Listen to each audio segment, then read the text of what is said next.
नमस्ते, नमस्कार। आपके अपने YouTube चैनल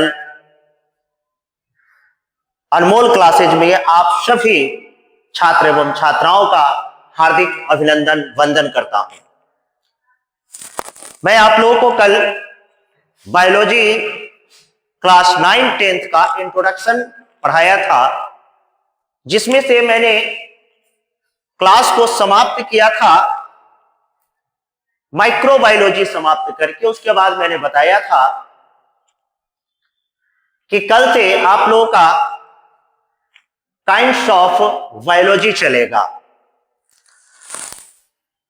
तो चलते हैं आगे की तरफ, science of kinds of biology की तरफ, यानी कि जीव विज्ञान के प्रकार के बारे में।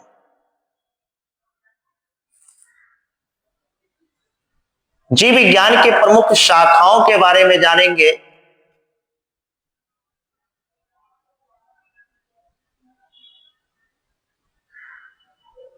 आज हम लोग जीव विज्ञान के प्रमुख शाखाओं के बारे में जानेंगे। कहते हैं कि बहुत प्यार करते हैं बायोलॉजी से हम, बहुत प्यार करते हैं बायोलॉजी से हम, कसम चाहे ले लो, कसम चाहे ले लो, विज्ञान की कसम, बहुत प्यार करते हैं बायोलॉजी से हम, बहुत प्यार करते हैं बायोलॉजी से हम। इन्हीं शब्दों के साथ आज का मैं क्लास स्टार्ट करूंगा, जहां से स्टार्ट करना है जीव विज्ञान की प्रमुख शाखाओं के बारे में। मित्रों, जीव विज्ञान की प्रमुख शाखाओं के बारे में हम अध्ययन करेंगे। तो चलिए देर नहीं करते हुए हम शुरू करते हैं। जीव विज्ञान की प्रमुख शाखाएं कौन कौन सी है? कल मैंने बताया था कि जीव विज्ञान को 3 भागों में बांटा जाता है, बॉटनी, जूलॉजी और माइक्रोबायोलॉजी। आज हम लोग जानेंगे जीव विज्ञान की प्रमुख शाखाओं के बारे में, ब्रांच ऑफ बायोलॉजी के बारे में। तो जानते हैं कि सबसे पहला इसका ब्रांच जो है वह है शरीर क्रिया विज्ञान, जिसको हम क्या कहते हैं? फिजियोलॉजी के नाम से जानते हैं। इंग्लिश में इसे हम क्या कहते हैं? फिजियोलॉजी कहते हैं। अब इसका डिफिनीशन जानते हैं कि जीव विज्ञान की वह शाखा जिसके अंतर्गत जीवित प्राणियों की कार्य प्रणाली का अध्ययन किया जाए। हम सभी प्राणियों के जहां पे कार्य प्रणाली का अध्ययन किया जाता है, शरीर क्रिया विज्ञान कहते हैं। एज फॉर एग्जाम्पल, हम मनुष्य हैं और मनुष्य का जो शरीर का कार्य होता है, आप जानते हैं कि अगर किडनी की बात करते हैं, किडनी की बात करते हैं तो किडनी का काम है कि रक्त में विभिन्न प्रकार के जो तरल पदार्थ हैं, जो अवांछनीय पदार्थ है, उसको छान करके बाहर निकालना। अगर लीवर की बात करते हैं, अगर हम लीवर की बात करते हैं तो लीवर का काम क्या है? तो भोजन को पचाने के लिए हाइड्रोक्लोरिक अम्ल का उत्पादन करना। तो इसी प्रकार से हमारे हार्ट का काम है रक्त को पंप करना, है ना। अगर हृदय के कार्य प्रणाली की बात करें तो हृदय की कार्य प्रणाली होती है, रक्त को पंप करता है, और जब रक्त पंप होता है तो ऑक्सीजन जनित रक्त पूरे शरीर में ट्रांसफर होता है और फिर से कार्बन डाइऑक्साइड युक्त रक्त जो होता है हमारे शरीर के बाहर चला आता है। अब ये तो हुआ हमारा शरीर क्रिया विज्ञान, जहां पे हम मनुष्य के या किसी भी जीव के शरीर का क्रियात्मक अध्ययन करते हैं, कार्य प्रणालियों का अध्ययन करते हैं, उसे शरीर क्रिया विज्ञान कहा जाता है। अब अगली है विकासवाद, इवोल्यूशनरी बायोलॉजी। इवोल्यूशनरी बायोलॉजी की बात करते हैं तो जीव विज्ञान की वह शाखा जिसके अंतर्गत जीवों की उत्पत्ति और विकास का, विकासवाद का अध्ययन किया जाए। कहते हैं कि विकासवाद किसे कहते हैं, तो जीव विज्ञान की वह शाखा जिसके अंतर्गत जीवों की उत्पत्ति, किस चीज की उत्पत्ति, जीवों की उत्पत्ति और विकास का और विकासवाद का अध्ययन किया जाता है, उसे हम क्या कहते हैं, तो इवोल्यूशनरी बायोलॉजी कहते हैं। कहने का तात्पर्य कि जीव विज्ञान की वह शाखा जिसके अंतर्गत जीवों की उत्पत्ति और विकास का हम क्रमबद्ध अध्ययन करते हैं, विकासवाद कहलाता है, यानी कि इवोल्यूशनरी बायोलॉजी के नाम से उसे हम जानते हैं मित्रों। जैसे अगर बात की जाए, एज फॉर एग्जाम्पल की अगर बात की जाए, तो विकासवाद में सबसे पहले अगर कोई जीव आया था तो पॉरीफेरा समूह का, पॉरीफेरा जगत का जीव था। किसका था, पॉरीफेरा। किसका था मित्रों, पॉरीफेरा। पॉरीफेरा में बहुत सारे थे, अमीबा थे, अमीबा थे, युगलीना था, युगलीना था, है ना। बहुत सारे ऐसे सूक्ष्म जीव हुए जिसका विकास हुआ, और विकास धीरे धीरे करते करते सबसे पहले एक कोशिकीय जीवों का विकास हुआ। एक कोशिकीय से क्या हुआ, उत्तक स्तरीय जीवों का विकास हुआ, उत्तक स्तरीय से अंग स्तरीय जीवों का विकास हुआ, अंग से शरीर बना, और शरीर से आज मानव जैसे जीवों का भी विकास हुआ है। यह किसके अंतर्गत हम लोग पढ़ेंगे, तो विकासवाद के अंतर्गत पढ़ेंगे, यानी कि इवोल्यूशनरी बायोलॉजी के अंतर्गत इसका हम अध्ययन करेंगे। अब जान लेते हैं हम जीवाश्म विज्ञान। जीवाश्म विज्ञान के बारे में हम जानेंगे। तो जीवाश्म वैसी चीजों को कहा जाता है जो बहुत समय पहले हमारी पृथ्वी पर थी, और भूस्खलन के समय या फिर ज्वालामुखी उद्गार के समय वो जीव जो है हमारे चट्टानों में, मिट्टियों में, पहाड़ों की कंदराओं में और बर्फों में अवशेष के रूप में चले गए, और आज जब उसका हम खोज करते हैं तो हम कहते हैं कि यह क्या है, जीवाश्म है। तो हम जीवाश्म के बारे में जानेंगे। तो जीव विज्ञान की वह शाखा जिसके अंतर्गत प्राचीन जीवों के जीवाश्मों का अध्ययन किया जाता है, उसे जीवाश्म विज्ञान कहते हैं, यानी कि प्लेंटियोबायोलॉजी के नाम से जानते हैं। जैसे हम डायनासोर के बारे में जानते हैं, डायनासोर। डायनासोर आप जानते हैं कि हमारे पृथ्वी पर प्राचीन काल में, यानी कि पेलियोजोइक काल में डायनासोर पाया जाता था। लेकिन आज जो है इसका सिर्फ हम नाम जानते हैं। तो कैसे नाम जाने, हमारे जीवाश्म वैज्ञानिकों ने इसका खोज किया, और जब खोज किया तो पता चला क्या कि हमारे पृथ्वी पर बहुत समय पहले एक विशालकाय जंतु रहता था, जिसका नाम उन्होंने क्या दिया, डायनासोर दिया। अगर वही बात अगर देखें तो आर्कियोप्टेरिक्स की बात करें, आर्कियोप्टेरिक्स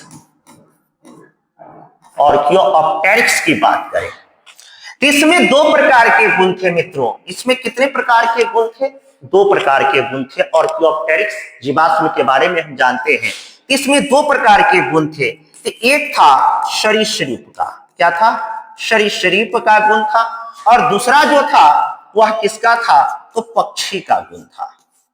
सरीसृप कहने का मतलब रेप्टाइल, और पक्षी कहने का मतलब एब्स के बारे में। किसके बारे में, एब्स के बारे में। तो इसमें दोनों का गुण पाया जाता था। यह सरीसृप जैसा रेंग करके चलता था, लंबा जंतु होता था, और पक्षी के जैसा इसमें क्या था, तो बड़े बड़े दो डैने पाए जाते थे, पंख पाए जाते थे। इसीलिए आर्कियोप्टेरिक्स को जंतु और सरीसृप के बीच का योजक करी कहा जाता है, यानी कि सरीसृप से ही पक्षी का विकास हुआ है। तो किसकी खोज से पता चला, तो आर्कियोप्टेरिक्स से। तो आर्कियोप्टेरिक्स क्या है, एक जीवाश्म है, और जीवाश्म का जब हम अध्ययन करते हैं तो उसे जीवाश्म विज्ञान कहा जाता है। It is clear, any problem? अब आगे हम चलते हैं कवक विज्ञान, जिसको माइकोलॉजी कहते हैं। क्या कहते हैं, माइकोलॉजी के नाम से जानते हैं। कवक विज्ञान को हम किसके नाम से जानते हैं, तो माइकोलॉजी के नाम से जानते हैं। तो जीव विज्ञान की वह शाखा जिसके अंतर्गत कवकों का यानी कि फंगी का, किस चीज का, फंगी का अध्ययन करते हैं, कवक विज्ञान कहते हैं। जीव विज्ञान की वह शाखा जिसके अंतर्गत हम फंगी का यानी कि कवक का अध्ययन करते हैं, तो उसे कवक विज्ञान के नाम से जाना जाता है। किस विज्ञान के नाम से जानते हैं मित्रों? कवक विज्ञान के नाम से जानते हैं। जैसे कवक के कारण विभिन्न सारे रोग होते हैं। कवक आपको कहां कहां देखने को मिलेगा? तो आप लोगों ने देखा होगा डबल रोटी, डबल रोटी, या फिर इसको हम क्या कहते हैं, ब्रेड कहते हैं। बरसात के दिनों में 2-4-5 दिन के बाद अगर थोड़ा सा अगर उसमें हवा लग जाए तो उसमें हरा हरा चित्ती आ जाता है या काला काला चित्ती आ जाता है, काला या हरा जमा हो जाता है डबल रोटी पे। ये क्या है? कवक है। क्या है? कवक है। बरसात के दिनों में गीले कपड़े अगर धो करके रख दे, अगर उसे आप धूप में सुखाए नहीं, तो आपको उस पर चित्ती चित्ती आ जाता है, ब्लैक ब्लैक कलर का। वह क्या है आपका? तो कवक है। क्या है? कवक है। तो जब हम जीव विज्ञान की वह शाखा जिसके अंतर्गत हम कवकों का अध्ययन करते हैं, उसे हम क्या कहते हैं? कवक विज्ञान कहते हैं। क्या कहते हैं मित्रों? कवक विज्ञान के नाम से जाना जाता है। अब आगे चलते हैं विषाणु विज्ञान, जिसको वैरियोलॉजी कहते हैं। क्या कहते हैं? वैरियोलॉजी। वैरियोलॉजी तो जीव विज्ञान की वह शाखा जिसके अंतर्गत विषाणुओं का यानी कि वायरस का अध्ययन किया जाता है, विषाणु विज्ञान कहलाता है। कहते हैं कि जीव विज्ञान की वह शाखा जिसके अंतर्गत हम लोग क्या करते हैं? विषाणुओं का अध्ययन करते हैं। किसका अध्ययन करते हैं मित्रों? विषाणुओं का अध्ययन करते हैं, तो उसे हम क्या कहते हैं? वैरियोलॉजी के नाम से जानते हैं। एक चीज आप लोग अगर नहीं जानते हुएगा तो मैं बता देता हूं विषाणु के बारे में। अभी तक वैज्ञानिकों के बीच यह संशय है, क्या है? संशय है कि विषाणु जो है सजीव है कि निर्जीव है, सजीव या निर्जीव है, सजीव है या निर्जीव है, यानी कि यह लिविंग थिंग्स है या नॉन लिविंग थिंग्स है।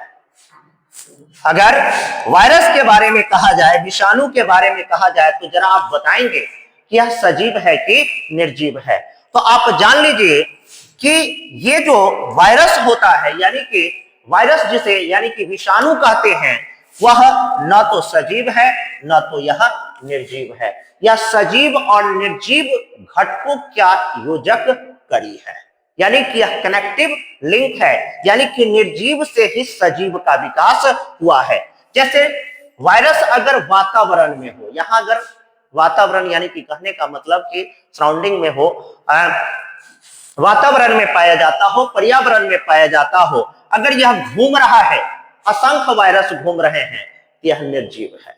क्या है? निर्जीव है। लेकिन जैसे ही यह सजीव के संपर्क में आता है, तो सजीव शरीर के जैसे ही अंदर जाता है, तो सजीव शरीर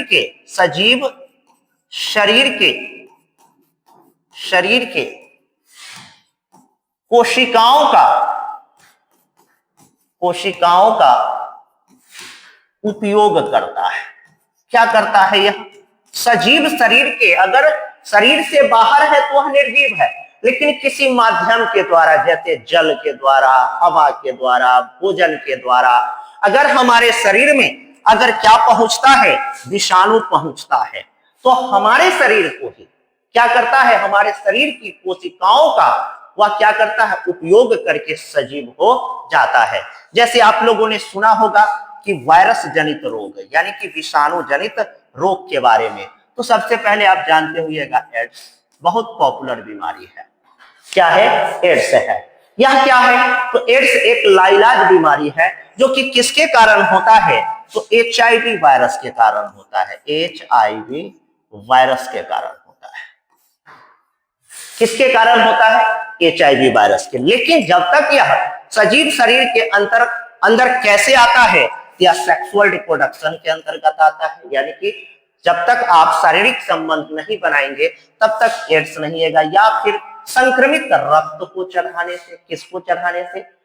संक्रमित कहने का मतलब कि जिस व्यक्ति को एड्स की बीमारी है, अगर उसका रक्त लेकर के किसी स्वस्थ व्यक्ति को अगर चढ़ा दिया जाए तो वह भी एड्स से ग्रसित हो जाएगा।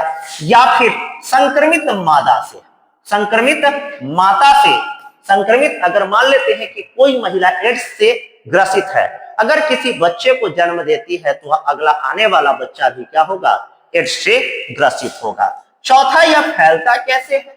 तो चौथा फैलने का तात्पर्य है कि यह दाढ़ी बनाने वाले रेजर से भी कभी कभी कट फट जाने के कारण एड्स नामक रोग हो जाता है। और वायरल जनित रोग क्या है? तो गोनेरिया है, सिफिलिस है, इन्फ्लुएंजा है, ये सब क्या है, वायरल जनित, वायरस जनित रोग है, यानी कि विषाणु जनित रोग है मित्रों। ये था आपका वायरस। अब है समुद्री जीव विज्ञान, मेराइन बायोलॉजी जिसे कहते हैं। क्या कहते हैं? मेराइन बायोलॉजी के नाम से जानते हैं। समुद्री जीव विज्ञान क्या है, तो इसके बारे में हम जानेंगे। तो जीव विज्ञान की वह शाखा, जीव विज्ञान की वह शाखा जिसके अंतर्गत समुद्र में रहने वाले जीवों का अध्ययन समुद्री जीव विज्ञान कहलाता है। कहने का मतलब कि जीव विज्ञान की वह शाखा जिसके अंतर्गत समुद्र में रहने वाले जीवों का हम क्रमबद्ध अध्ययन करते हैं तो उसे समुद्री जीव विज्ञान यानी कि मेराइन बायोलॉजी कहते हैं। फिर से एक बार मैं आप लोगों को कहूंगा कि अगर आपको क्लास अच्छी लग रही होगी